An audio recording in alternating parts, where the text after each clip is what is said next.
All right, my YouTube people, welcome to another episode of Jersey Digs. It's me, Chris, aka the Silver Sniffer, and it's currently raining outside. So today I decided to do a nice review of my lovely Simplex. There we go, Simplex Plus by Nokta Macro or Nokta. I can't figure it out. I'm gonna call it Nokta because I think this thing knocked it out of the park. So I want to get right into it. First things first, I'm gonna power it off and I want to talk about some of the exterior features here. So let me turn this bad boy to the side and zoom out for you. First things first, we'll talk about the surge coil. So when you buy the Simplex, it comes standard with this coil. It's in an 11-inch coil. It's designed for depth. In here, you'll see some knobs. Let me turn it up. You'll see a little screw and some inserts. This is how you attach the coil to your detector. One thing I will advise anybody looking to buy this detector is this is made of plastic. Obviously, you don't want metal near the coil to interfere with your detecting hunt. So just be careful when you're screwing this on. You want it to be tight so the coil is not flimsy and flopping around on you, but don't over tighten it. Otherwise, you'll strip this bolt here and you'll deal with a whole headache of that. Next, we'll talk about the wire to the coil. I've come to find that wrapping it around the shaft here 6 to 7 times is pretty ideal. It's not too tight, not too loose, really just the perfect fit. Next, let's talk about these. So you have two of these here. Basically, these are to adjust your telescopic shaft. So essentially, you'd flick this out, you'd pull this piece out to your desired length. Same thing down here, you pull this one out to your desired length, and then you close it to lock it into place. Turn it around here. Next, we'll talk about the armrest and the handle. So nothing too crazy about the handle. Pretty much that's what you hold. But the armrest, something I didn't notice when I first purchased it, is that it is adjustable. So if you notice, you basically unscrew these, and I notched mine about an inch forward. I just found it to be a little ideal on my forearm and gave me the ability to swing a little longer. Before I get to the fun part, the screen, I do want to talk about a few things on the back side here. So first things are your ports. This one is where you're going to insert your wire for your coil. This one has a double feature. This one serves as the charge port as well as the audio feature. Right in here might not look like much, but that is your light, which I will show you how to use that in a little while, and your speaker. And we'll start getting into the part that people are probably most interested about. So this is your screen. Obviously, these are your buttons. How you operate it, you have this button right in the center here to turn it on. So you're gonna hold this down, turn this bad boy on, and boom. So the first handful of things you'll see, and I'll start at the very top.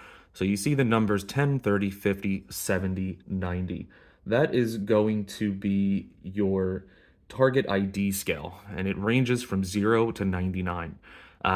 This will help you get an idea of what you will find underneath your coil. Underneath that, you'll see a series of squares. So that is your ID notches.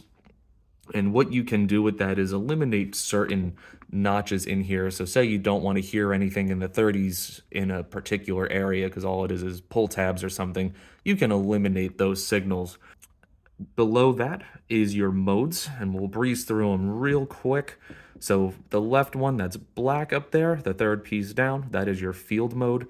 This mode is ideal for fields. It offers probably the most depth on the detector, and it is my personal favorite mode to use, only because the tone in your detector will get louder as the signal gets closer to the coil itself. All right, I'm back. Sorry about that. Had some technical difficulties with my camera here. So back to Park 1 mode. It'll offer 3 different tones dependent upon the range of the signal underneath your coil. So firstly, it'll be a low tone for 0 to 15 on the VDI scale, which again is what I described above. It'll be medium for 16 to 69, and then from 70 to 99, it will be a high tone. Next, we'll go to Park 2, and it's ever so slightly different. It's the same thing, 3 tones. It's low for 0 to 15, but it's medium for 16 to 42, and it's high from 43 to 99. Next is your beach mode. And again, this is ideal for your beaches. So you see I already have my sensitivity notched down from my last hunt. And I'll talk about beaches in a little bit. I actually may end up over at the beach to show you guys the detector in live action, you know, what certain signals sound like, and all in all, adjusting yourself, you know, in different modes. And lastly is your all metal mode. So there is no discrimination in the all metal mode. And if I can turn my volume up here for a sec, it emits a constant hum. I use this every now and again when I do want to hear every single thing. Let me turn that off so you guys aren't, you know, hating me. Next, let's talk about some of the features in the center here. We'll start at the left in the middle. This is your sensitivity indicator. You can adjust this based upon the terrain you're working on. I've noticed particularly at beaches, you really can't have it, you know, cranked all the way high as far as sensitivity goes, so you may want to tack it down a few points. But to adjust it, you have these two buttons in the center here that my thumb is gliding over. To increase it, you press up. To decrease it, you press down. For the most part, I like to keep mine all the way high because I want the most depth possible. These two dotted lines here, this is your VDI scale. This is where the numbers will appear when you swing over a target, providing you with an identification of what it may possibly be. And last but not least, to the right here is the depth. And if I was swinging over something, bars will show here indicating depth. Goes as deep, goes a foot plus into the ground, and it's all going to depend on the size of the target. Down here you'll have a ferrous indicator, which can help you discriminate on bottle caps and things like that. You have your battery life, and down here you have your settings. To access your settings, you have this button down here on the right, and which, going through the settings, it'll help begin to explain all of these other ones, these other buttons here. You know, I kind of talked about the up and down, you know, which is your sensitivity, but as far as getting into settings, it's as simple as pressing this button on the bottom right. And the first thing that pops up is your volume. To go through your settings, it's as simple as just continuously pressing the settings button down and filtering through them as you need to. You probably won't use half of the settings, but they are extremely useful. So the first one's the volume. Say I want my volume crank into oblivion, I'll turn it up. I wouldn't recommend it being that high. The Simplex, the volume is extremely high in even 2. I typically keep mine at 1 bar. So that's your volume. Next is your ground balance. So you can do a few things with your ground balance. You could adjust it manually, or, you know, with this feature here, you wanted to show you how to ground balance the machine. You do this to increase your detection depth on mineralized ground. So let's get into it. You're going to go to your ground balance setting in the settings menu. You're going to hold the bottom left button to engage the ground balance feature. So you hold it down, and you're going to pump your coil 6 to 8 inches from the ground until you get a change in the number. And now your detector is ground balanced. When you do go into your ground balance feature, it's always set at 90. One thing I will say about ground balance is it's very hard to do so in the beach. It really has a hard time getting to it. I would highly recommend at the beach setting your ground balance to 0. It'll help significantly with interference from how mineralized the sand is. Next is your iron discrimination. I like to hear my iron, but you can turn that off completely. And the reason why I do keep iron on is it'll help me identify patches where things have happened or maybe there was a structure there. I typically like it on, especially when I'm relic hunting. Come on, come back. There we go. So you can, again, you press the plus button here, minus button here if you want to turn it on and off. Same as the ground balance. I don't know if I explained that before, but you use the plus and minus to change it manually. Next is your notch/discrimination. So say you're in an area where it's just packed full of aluminum and you are tired of digging out aluminum targets with no reward. And you come to find that the aluminum's ringing up at a 35. So if you look at the top here, I'm using the arrows to move my arrow up top to 30 and 35. So there's my 35 square, and when I want to turn it off and notch that out, I simply press that. That box turns black. You can keep going. You know, say you don't want to hear anything from 35 to whatever that is, 60. you can do so, and I'm not going to keep it that way. So as far as taking them off, it's as simple as going back over them, pressing this button, and if you look at the top, all the notched out signals are coming back. All right. Next is your frequency shift. I'll be honest, I have rarely used this. I might have used it once when I first purchased the detector, and come back. There we go. I went too far. Sorry about that, guys. Coming back around. So you can adjust this to eliminate EMI, which is an acronym for electromagnetic interference. So say you have power cables above your head in a field that you're detecting or a park that you're detecting, they may cause a discrepancy in the detector, and it may actually make it cause noises and give you a VDI when you're really not detecting anything in the ground. It's just the electricity in the air and the signals in the air causing you to get interference. You can also change this around other detectors. I have noticed my buddy who detects with me, Pull Tab Thomas, shout out, with the Legend, I've had to adjust mine to a different frequency to get rid of any chatter that may occur when I am detecting near him. But for the most part, it comes on F2.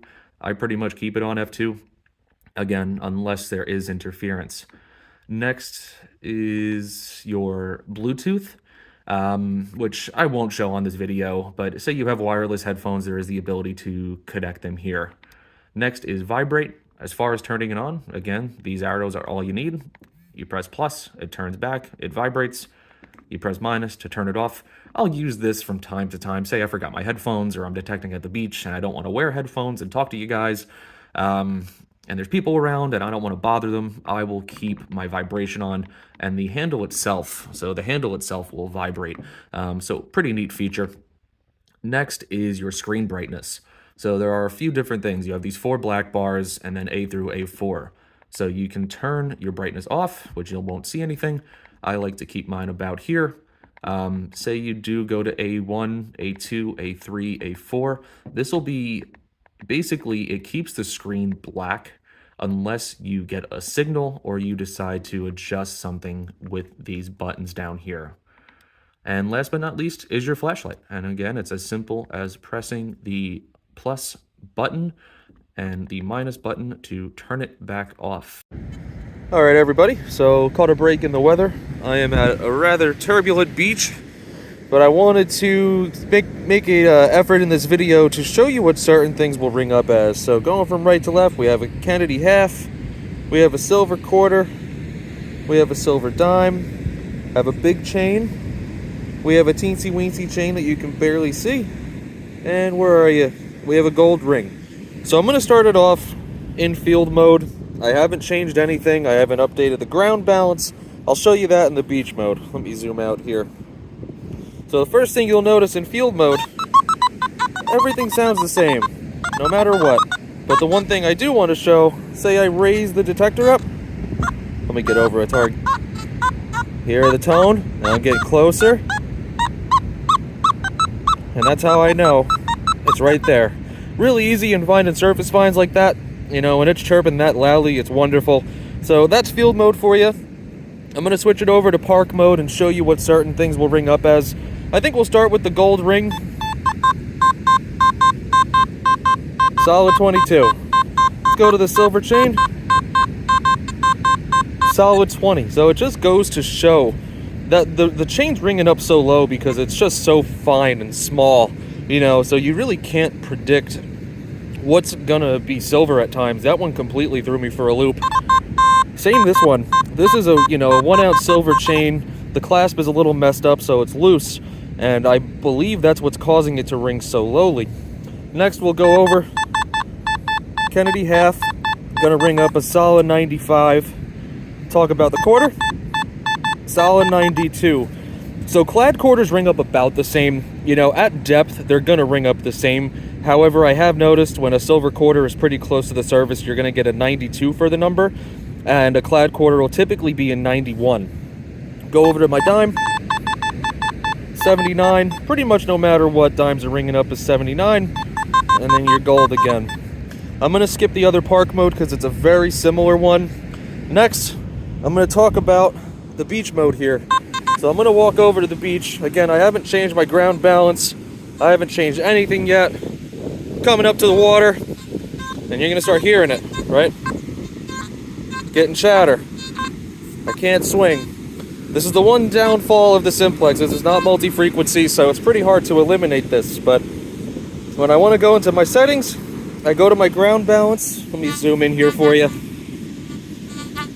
Which is 90. I'm going to have to manually put it all the way down, and I'm watching for waves here because I got smacked the other week and I refuse to do that again. Put it to 0.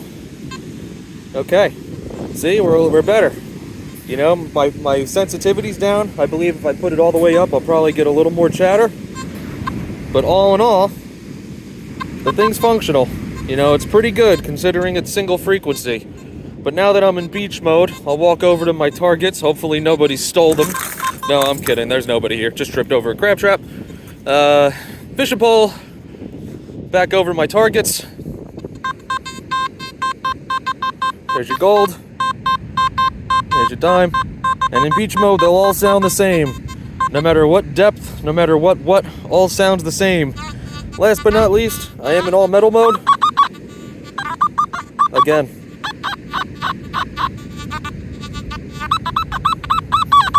All similar tones. All metal mode to help you a little bit identify size. Same as field mode.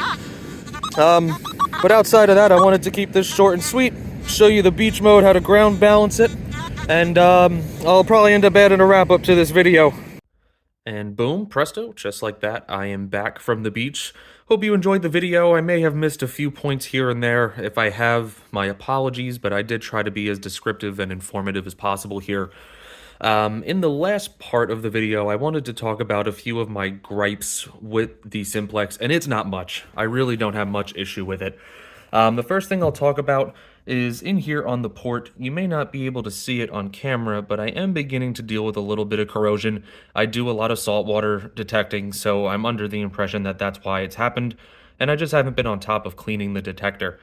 The next thing I have issue with is the shaft. As you see, the paint that's on it is really starting to wear down, and you know, there's really no way to fix it. And again, this could be a personal problem. I don't clean my detectors as much as I probably should, so I believe that some sand and dirt got inside this tube here where this inserts to, and it's just starting to rip off that paint. And last but not least, some of you may not know this, but on this coil, there's a coil cover. And this coil cover, it's tightly fit. Don't get me wrong, it all clips into place, but when you're detecting beaches, the sand will accumulate between the coil itself and the cover and increase the weight of the detector. You know, I think I'm nitpicking with this one. Don't get me wrong, it's annoying at times. I have found the need to have to take this off, get the sand out of it, and put it back on while I am detecting, and it's all in all just reducing the amount of time I have to be out on my hunt. But outside of that, my towel got messed up. And yeah, I do have a towel on the table. My wife would kill me if I had my detector just on our table like this. But outside of that, that is my comprehensive view of my lovely Simplex. I hope you enjoyed it, and thank you for watching.